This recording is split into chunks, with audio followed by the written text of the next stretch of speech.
Hello po, isang magandang araw po sa ating lahat and kumusta po kayo? Ako po si Ate Mel, sa lahat po ng mga nandito po ngayon. Welcome po sa channel po natin, no. Lahat po ng Pisces, or I mean at least, no, kung i-click mo to at isa kang Pisces din, para po sa iyo ang message na to. Tarot card reading po sa lahat po ng Pisces or mga tao po na isinilang mula February 19 hanggang March 20, no. Sa inyo po to, Pisces, no. And sa ngayon po, ang mechanics po natin dito, please isipin po ninyo ang card po na yan na andyan po sa harap ninyo, and isipin po ninyo kayo po ang pumili po ng card, no. And Pisces, tingnan po natin kung ano po yung current situation ninyo, and then kung ano po yung nangyari, and pwede po itong mag-resonate, pwede pong hindi, general card reading po ito, no. And yeah, so tingnan natin, no, sa lahat po ng Pisces sa ngayon, once, okay, parang ang bigat ng pakiramdam mo, lahat-lahat dala-dala mo, no. And tingnan natin kung bakit, no. Okay. Sword. Tingnan mo 'yan, okay? Ano to? Tinatawag nating Two of Sword. Well, pwede po kasi natin itong sabihin na ikaw, Pisces, sa ngayon, binubuhat mo kasi lahat. Yung obligasyon natin sa pamilya. Kaya nga po tinatawag natin na pamilya kasi may asawa kami, mga anak ka, di po ba? So, huwag mong kargahin lahat. And ito sa totoo lang po, meron ka pong choices, no. Huwag po ikaw magiging bulag or magiging or like hindi mo alam kung anong ginagawa mo, kasi dapat po kasi you have to make a choice kung ano po ang dapat mong gawin sa mga obligasyon na yan. Huwag mong kargahin lahat. Kaya po ikaw nahihirapan, no? Kaya po ang bigat-bigat po ng dala mo, no? So, ang nagiging sagabal po nito is just like, parang, wag na. Isipin mo na lang po kaagad na ako na lang po ang gagawa. Pinipikit mo na lang po kung ano po ang ginagawa nila para walang problema. Sa lahat po ng Pisces, ha? Okay, and tingnan natin yung current situation mo, no? And sa ngayon, the Hangman. So, ang the Hangman is just, symbolize po ito ng damdamin or nararamdaman mo. This is major arcana. So, ang pinakaano nito is just like, actually, kahit nahihirapan ka, talaga pong you're happy doing this. Alright?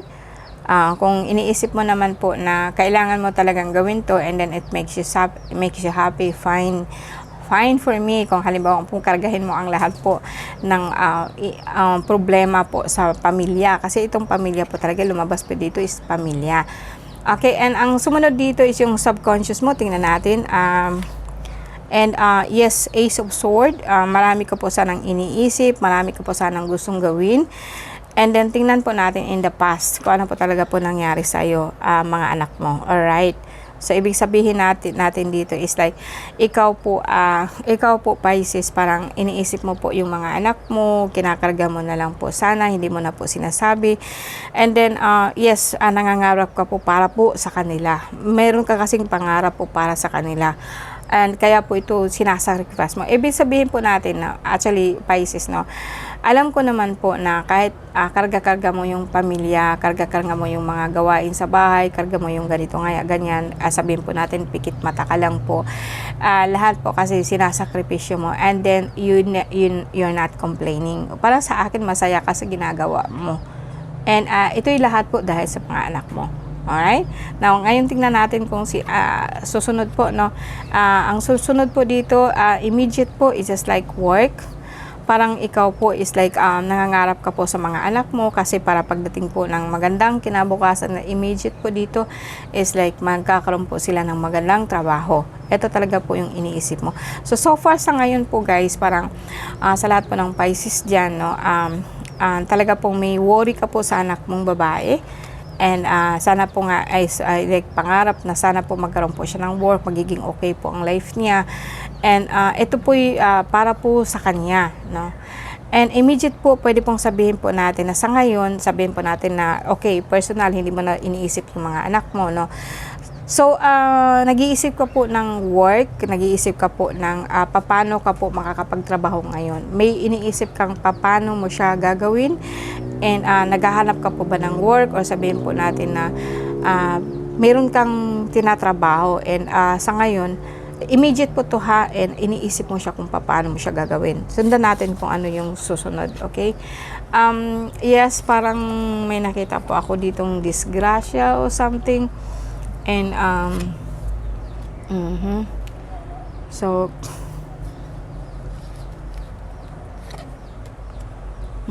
meron kang baguhin, meron kang waiting ka po, merong travel, and meron ka pong star or hoping, you are hoping for something, and dami pong gastusin, and sometimes hindi po okay, meron pa akong extra guys na lumabas. Okay, so i-summarize po natin sa lahat po ng Pisces, no. As I said, no, naghahanap ka po ng work, but then may nakita din po ako dito na yung isang anak mo parang mayroon siyang parang biglaan po to na may magkakaroon, madidisgrasya po ito, pero hindi naman siya ganun talaga kagrabe, no. Pwede din po kasi sabihin po natin na yung work mo, parang yung gusto mong mangyari, you are worried about something na itong pinaplano mo hindi mag-work, and nag-iisip ka po na baka yung anak mo magagalit po sa iyo. Why? No? And sumunod nito is just like you are in the center of your card, you are waiting for something na magbabago, and travel, okay, and hope. Meron din po ako nakita 7 of Cups, and sabihin po natin na alright, Pisces, overall na energy mo is like ang lahat po ng nararamdaman mo ngayon or ginagawa mo is para sa mga anak mo. Wala akong nakita ng asawa. Para sa mga anak mo. And meron kasi akong nakita dito na parang meron kang gustong baguhin, workout para po sa kanya, and I think isa sa mga anak mo may plano pong umalis o mangibang bansa.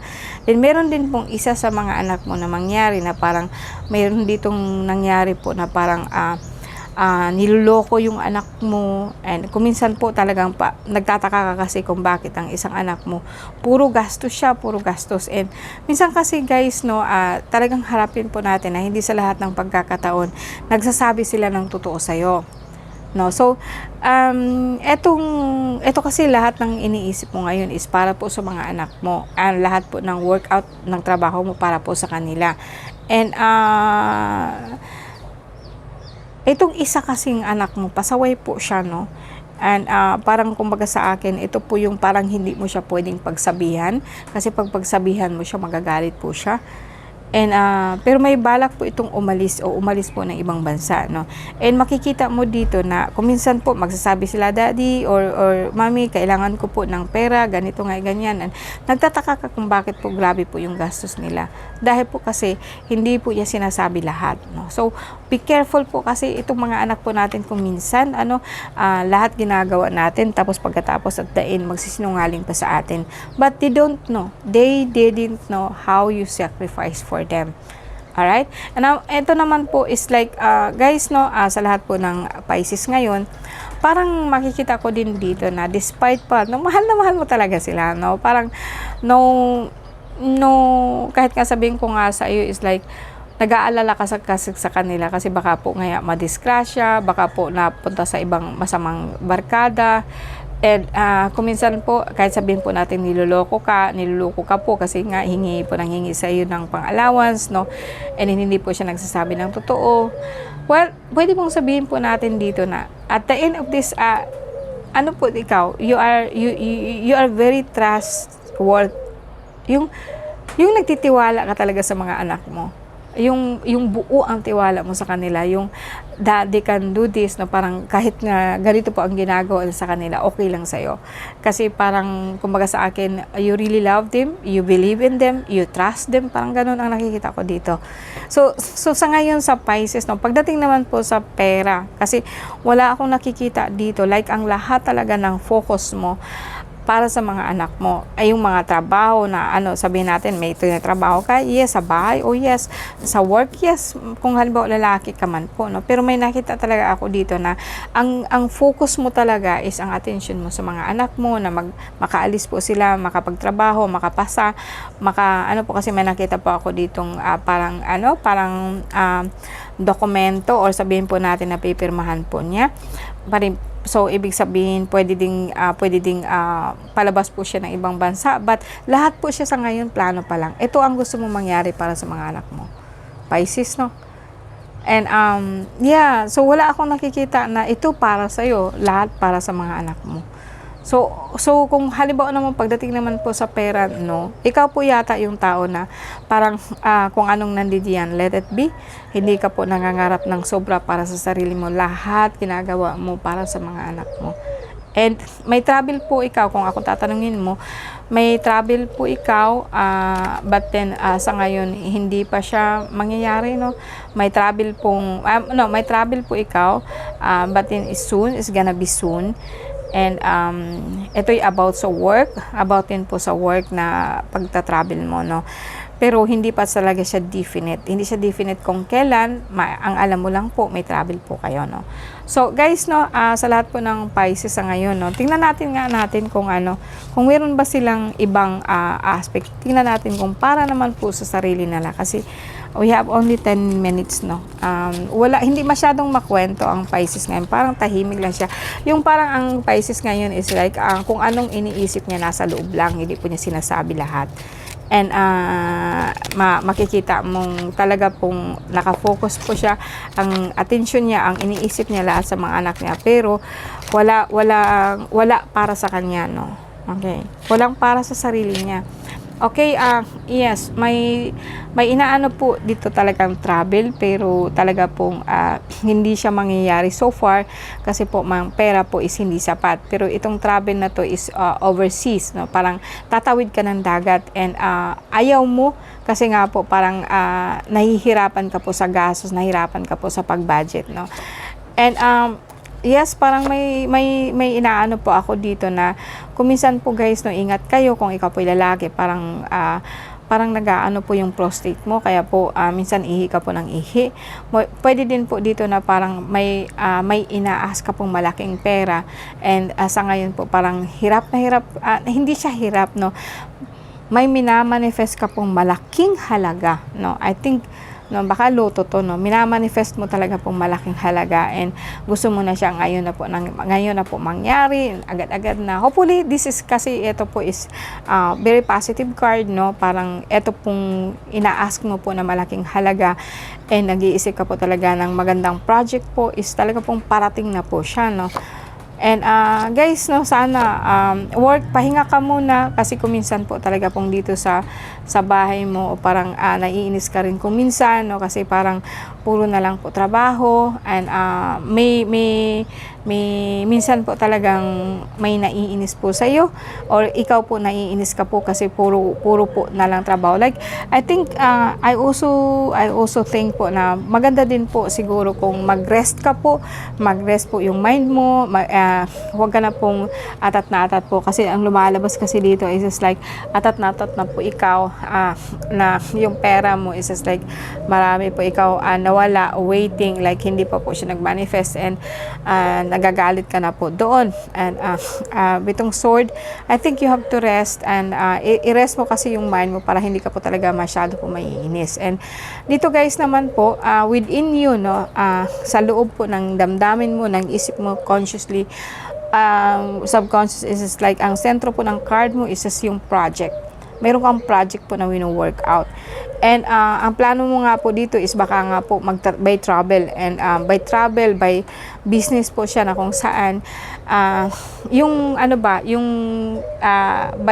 by travel, by land or by sea.